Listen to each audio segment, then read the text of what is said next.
The Duchess of Malfi. The,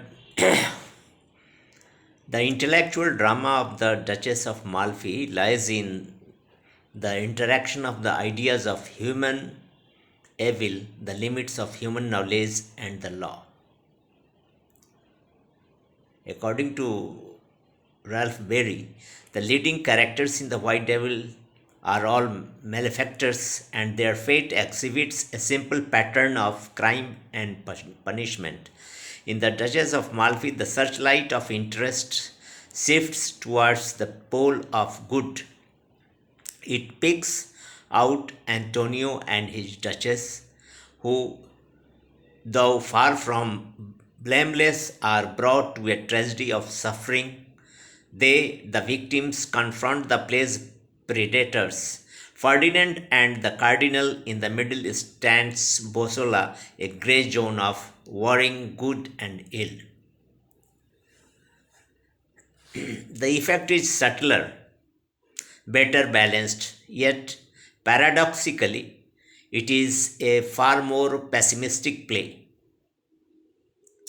The Duchess of Malfi does not postulate an ordered universe at all.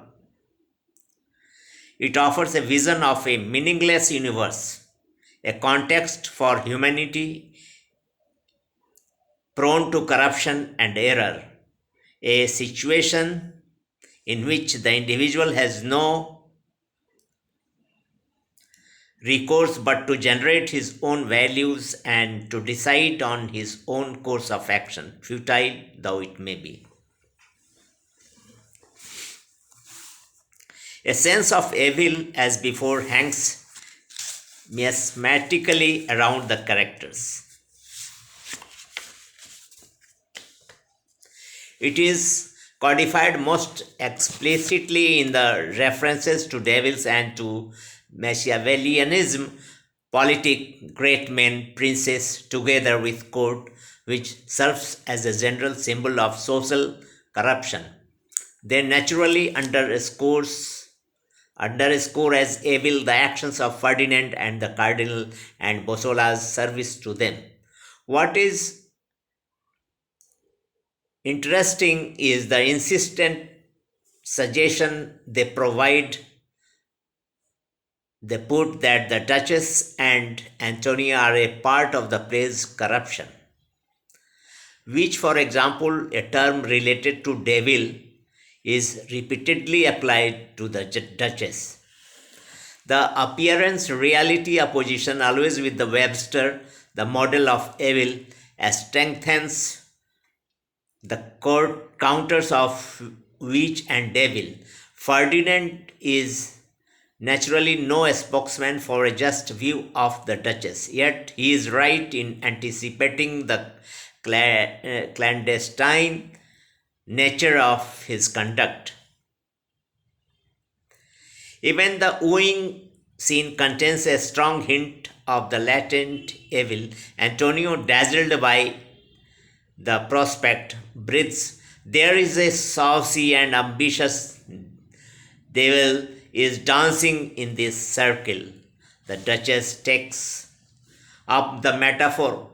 "There needs a small conjuration when your finger may do it." And Haley is constantly invoked. The Duchess of Malfi, it seems, in the Duchess of Malfi, it seems to symbolize the state of mind of the principals rather than to identify a theological concept. But all of them speak of it. The Duchess sees life as the greatest torture. Souls inhale in as great mental extremity. Ferdinand cries, "Had I been damned in hell and I should have heard of this, it would have put me into a cold sweat."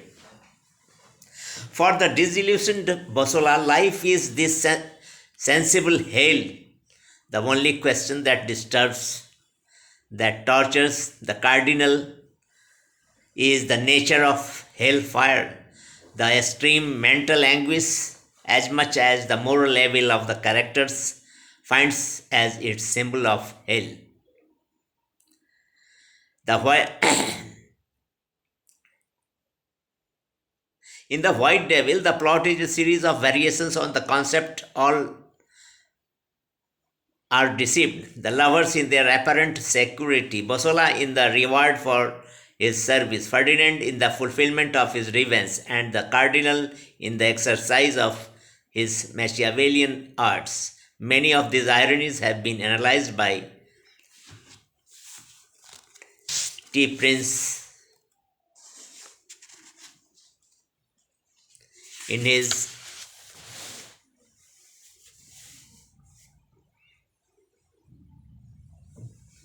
Webster's paper on Webster's imagery.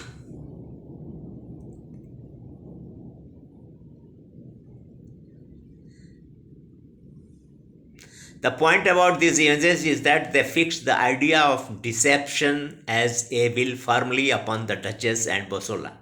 This is important because it is not immediately obvious and it is far from being a critical truism that Bosola does wrong in becoming an intelligencer as distinct from assassin, and that the Duchess errs in arranging a secret marriage for herself.